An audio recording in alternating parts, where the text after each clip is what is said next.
Bab 1025. Terkena kasus plagiarisme, bagian 1.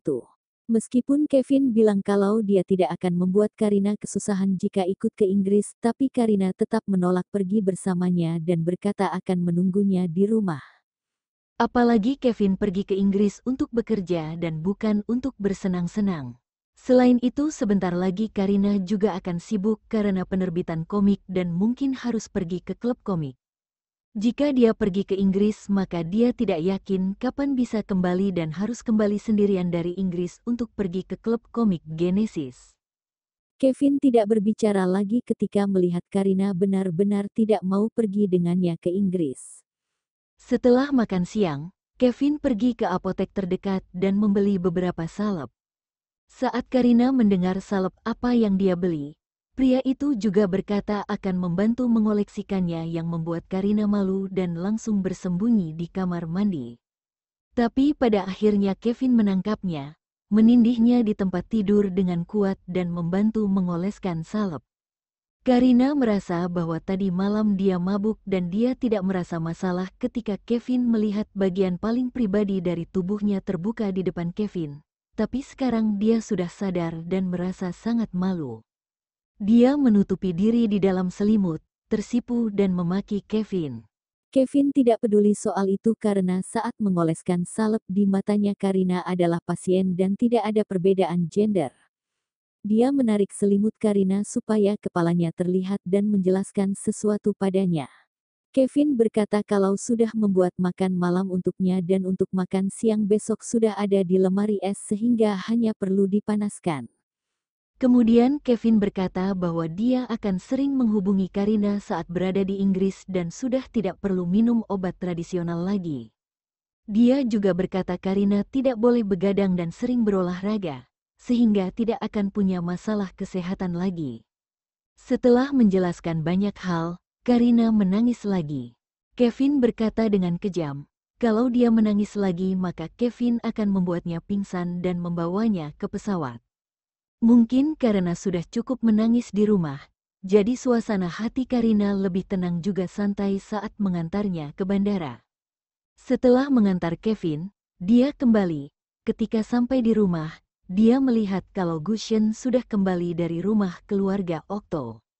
Gushen bertanya ketika melihatnya, "Di mana Kevin? Sudah pergi ke Inggris, penerbangannya jam 3, kenapa?" Karina bertanya.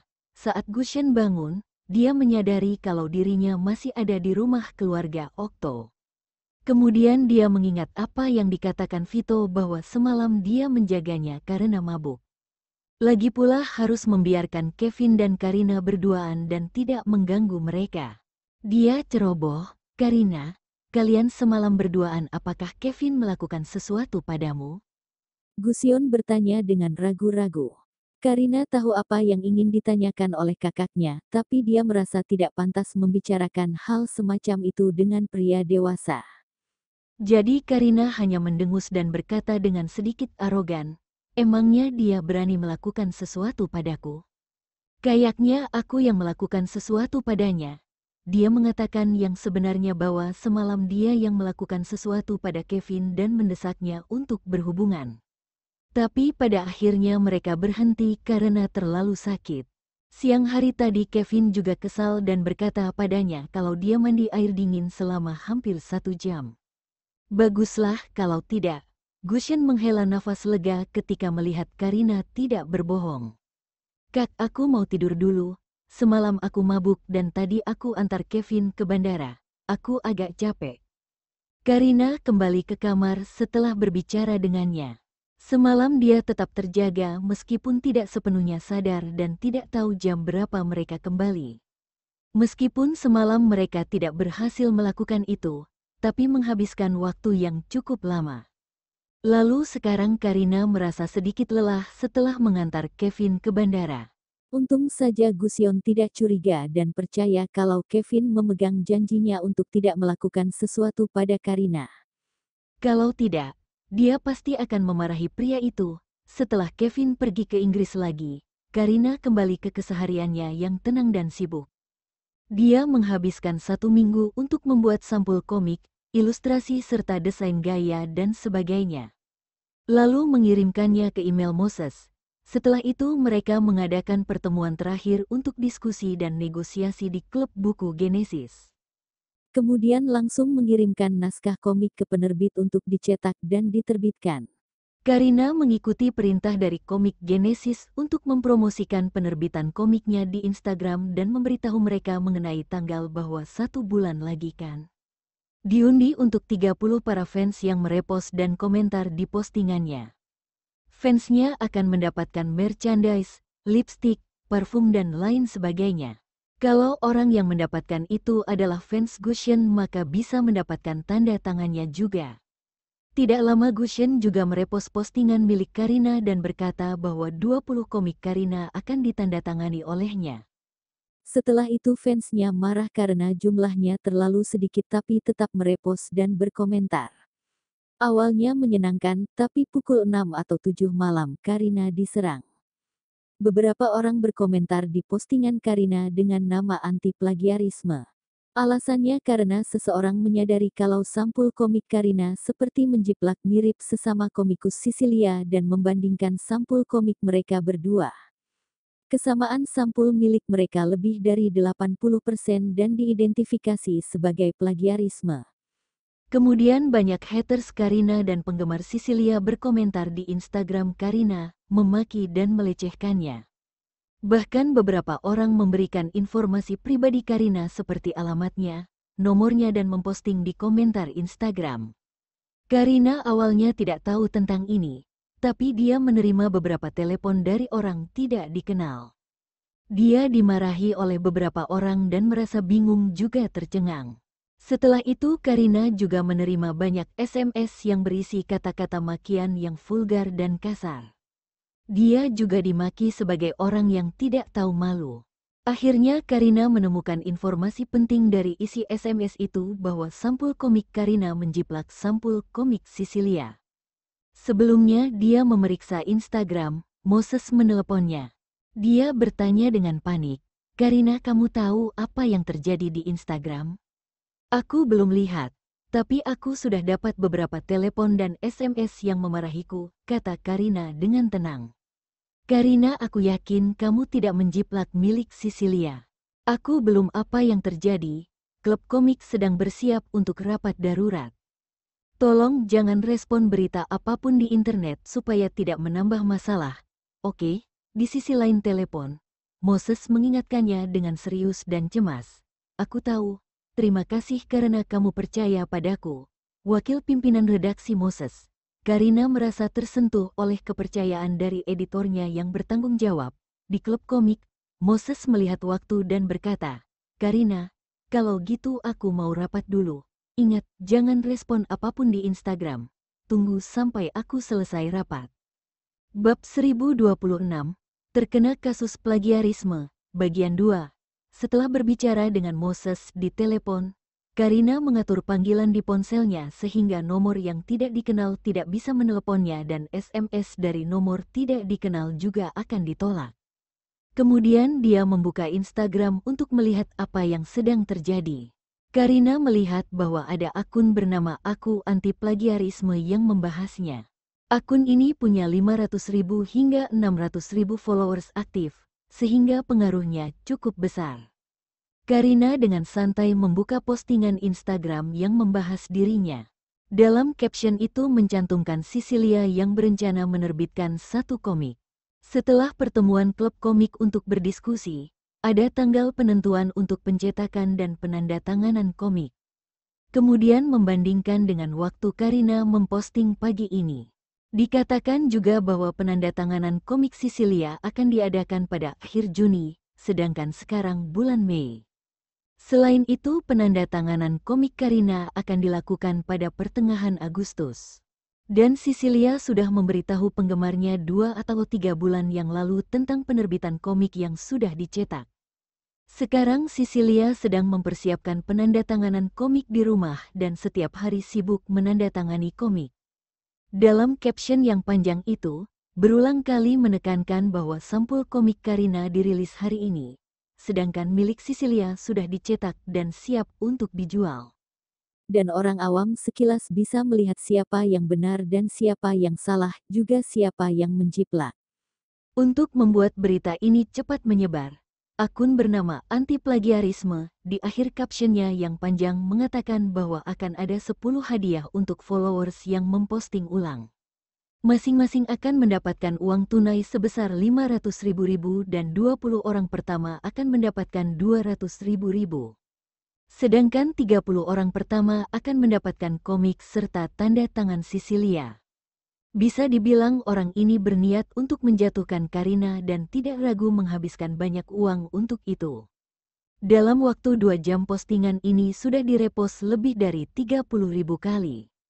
Kemudian di komentarnya ada banyak orang yang memaki Karina karena menjiplak karya orang lain. Ada juga yang memalsukan gambar yang diposting Karina di masa lalu dan berkata di komentar, "Karina si plagiarisme yang tidak tahu malu, benar-benar menjijikkan dan cepatlah berhenti jadi komikus. Aku punya paman yang bisa baca karakter dari wajah seseorang. Dia berkata kalau wajah Karina itu seperti pengkhianat dan sangat licik. Dia adalah tipe orang yang akan melakukan apapun untuk mencapai tujuannya. Dulu aku sudah merasa sih kalau dia bukan orang baik, tapi karena masalah hari ini ternyata kecurigaanku terbukti. Payah, hei Karina, bikin malu keluargamu saja sih, dasar penjiplak tidak tahu malu. Terlihat jelas kalau kamu itu plagiat, kamu pikir semua orang buta? Aku kasihan deh sama Sisilia, dia sudah susah payah gambar sampul sampai vakum selama lebih dari sebulan. Tapi Karina malah menjiplaknya. Karina payah, Karina masih berani bilang mau mengadakan undian setelah menjiplak karya orang lain. Kamu tidak tahu malu ya? Aku benar-benar tidak menyangka ternyata kamu sangat berani." Karina keluar dari akun postingan itu dengan wajah tanpa ekspresi, lalu mengklik beranda Instagram dan melihat undian berhadiah yang dia posting pagi hari ini. Tidak heran kalau komentarnya sudah lebih dari 20.000 dan isi komentarnya jadi penuh oleh haters yang memakinya sebagai plagiat. Dia membaca komentar-komentar itu selama beberapa saat dan akhirnya melihat fansnya berkata, "Aku percaya kalau Karina tidak menjiplak karya Sisilia.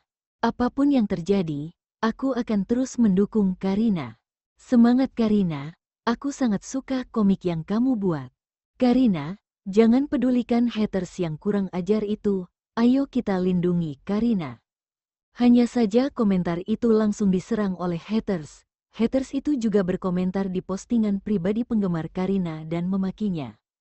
Saat melihat ini Karina menjadi sangat marah dan rasanya ingin memaki para haters itu karena telah memarahi penggemarnya. Karina juga seseorang yang jujur mengenai sampul buku.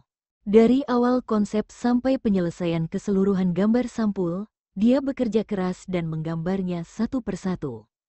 Selama mengerjakan itu, ada beberapa detail yang direvisi oleh wakil pimpinan redaksi Moses sampai menjadi sempurna.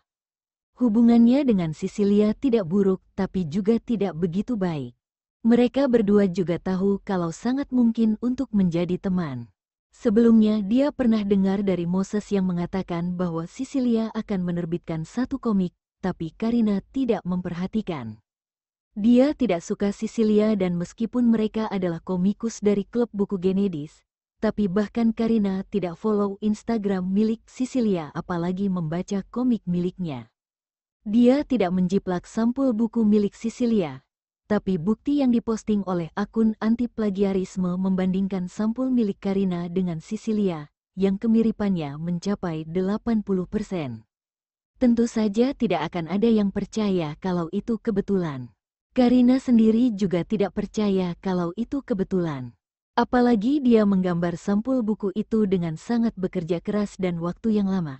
Tapi kenapa mirip 80% dengan milik Sisilia? Ini harus diselidiki. Begitu Karina keluar dari akun Instagramnya, dia melihat kakaknya berlari ke arah ruang kerja dan bertanya dengan emosi. "Karina, di Instagram ada yang fitnah kalau kamu menjiplak sampul buku wanita menyebalkan itu, kamu tahu?" Baru-baru ini Gushen berhenti syuting dan tidak ingin melihat fansnya menangis juga mendesaknya untuk segera bekerja lagi. jadi dia tidak terlalu sering membuka Instagram. Barusan kakaknya menelepon dan menyuruhnya untuk membuka Instagram, baru setelah itu Gushen tahu tentang ini. Sejak terakhir kali teman Sisilia yaitu Momo menyindir kehidupan pribadi Karina di Instagram, Gushen menyebut Sisilia botak. Sedangkan Momo takut dipanggil ke pengadilan oleh Gushen dan tidak pernah lagi berani membahas hal yang berkaitan dengan Karina. Karina, kupikir orang-orang itu sengaja membuatnya jadi masalah besar. Kamu butuh bantuan? Gushen bertanya lagi dengan prihatin. Perkataan orang-orang itu sangat kejam sehingga membuat Gushen marah dan ingin memukul mereka. Karina menolak. Saat ini aku tidak butuh. Moses bilang padaku untuk jangan menanggapi mereka dulu. Sekarang dia sedang rapat darurat dan mari kita lihat apa yang dia katakan setelah rapat. Dia dan Sisilia berasal dari klub komik yang sama. Untuk menerbitkan satu komik bukanlah sesuatu yang bisa diputuskan oleh satu orang dari perusahaan komik, kecuali orang itu adalah bos. Jika tidak, maka departemen dari klub komik, departemen penjualan dan manajer harus bertemu untuk diskusi dan mempertimbangkan sebelum akhirnya naskah bisa dikirim ke penerbit untuk dicetak dan diterbitkan. Tapi kenapa sampul buku yang terlihat 80% mirip dengan milik Sisilia bisa disetujui oleh mereka? Dan ketika sudah disetujui, kenapa Karina dituduh menjiplak? Ada begitu banyak keraguan tentang masalah ini dan Karina ingin mendengar apa yang akan Moses katakan padanya nanti.